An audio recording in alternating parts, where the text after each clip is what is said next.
অবশেষে শেষ হলো ঢাকা বিশ্ববিদ্যালয় কেন্দ্রীয় ছাত্র সংসদ ডাকসু ও হল সংসদ নির্বাচনের প্রার্থিতা প্রত্যাহারের পর্ব। শেষ দিন পর্যন্ত মোট ২১টি প্রত্যাহারের আবেদন জমা পড়েছে। আর আগামীকাল বিকেলে চূড়ান্ত প্রার্থী তালিকা প্রকাশ করা হবে এবং এরপরই শুরু হবে আনুষ্ঠানিক প্রচারণা।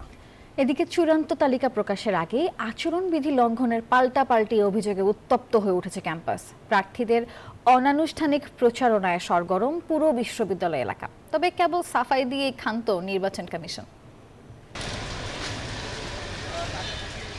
ডাকসু নির্বাচনকে কেন্দ্র করে ক্যাম্পাসে উত্তেজনা এখন তুঙ্গে। আনুষ্ঠানিক প্রচারণা শুরুর আগেই ভোটারদের মন জয় করতে মরিয়া প্রার্থীরা।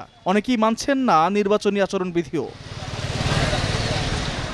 সোমবার নির্বাচন কমিশনের বিরুদ্ধে পক্ষপাতিত্বের অভিযোগ তোলে ডাকসু ফর চেঞ্জ প্যানেল।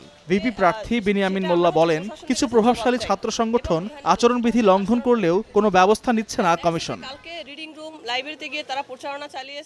দুপুরে কার্জন হল এলাকায় শিক্ষার্থীদের সঙ্গে কুশল বিনিময় করে ছাত্র শিবির সমর্থিত প্যানেল ঐক্যবদ্ধ শিক্ষার্থী জোট।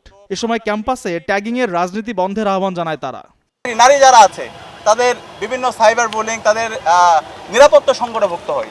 তো আমরা যদি শিক্ষার্থীদের সেবা করার সুযোগ পাই, ইনশাআল্লাহ আমরা ক্যাম্পাসের সামগ্রিক নিরাপত্তা এনশিওর করব।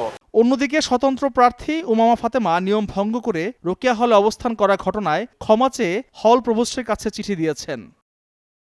উমামার ক্ষমা চাওয়ার বিষয়টিকে অযৌক্তিক বলে মন্তব্য করেছেন ছাত্রদলের ভিপি প্রার্থী আবিদুল ইসলাম খান। আর আচরণবিধি লঙ্ঘনের বিষয়ে কমিশনকে কঠোর হওয়ার আহ্বান জানান ছাত্রদলের জিএস প্রার্থী। অন্যান্য যে প্রার্থীরা আছে তারাও বলবে আমি একটি ঘটনা ঘটিয়ে নেই, তারপর আমিও ক্ষমা প্রার্থনা করব।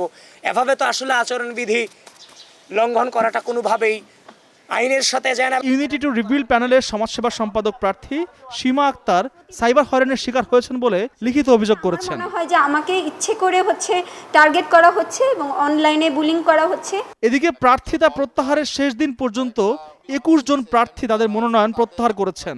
প্রশাসন কোনো দলের প্রতি পক্ষপাতিত্ব করছে না বলে মন্তব্য করেন রিটার্নিং কর্মকর্তা। সকল পক্ষ বলছে যে তাদের জন্য লেভেল প্লেইং ফিল্ড নাই।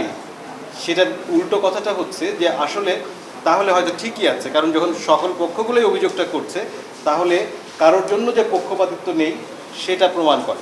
আচরণবিধি লঙ্ঘনের অভিযোগ নিয়ে মঙ্গলবার প্রার্থীদের সঙ্গে বৈঠকে বসবে নির্বাচন কমিশন। এরপর বিকাল ৪টায় প্রকাশ করা হবে চূড়ান্ত প্রার্থী তালিকা। পাল্টা অভিযোগ, সাইবার হেনস্থা থেকে শুরু করে আচরণবিধি লঙ্ঘন, সব মিলিয়ে ভোটের আগেই উত্তাপ ছড়িয়েছে ঢাকা বিশ্ববিদ্যালয় ক্যাম্পাসে। একদিকে প্রার্থীরা অভিযোগ করছেন লেভেল প্লেইং ফিল্ড নিয়ে, অন্যদিকে নির্বাচন কমিশন সাফাই গাইছে নিরপেক্ষতার। সব মিলিয়ে চূড়ান্ত প্রার্থী তালিকা ঘোষণার পর এই আবহাওয়া যে আরও বদলাবে তা এখন থেকে স্পষ্ট। আল মোহাইমেদুল খান, নিউজ 24, ঢাকা। ইলেকট্রা রেফ্রিজারেটর, খাবার তাজা তো জীবন তাজা। ইলেকট্রা, ফ্রিজের রাজা।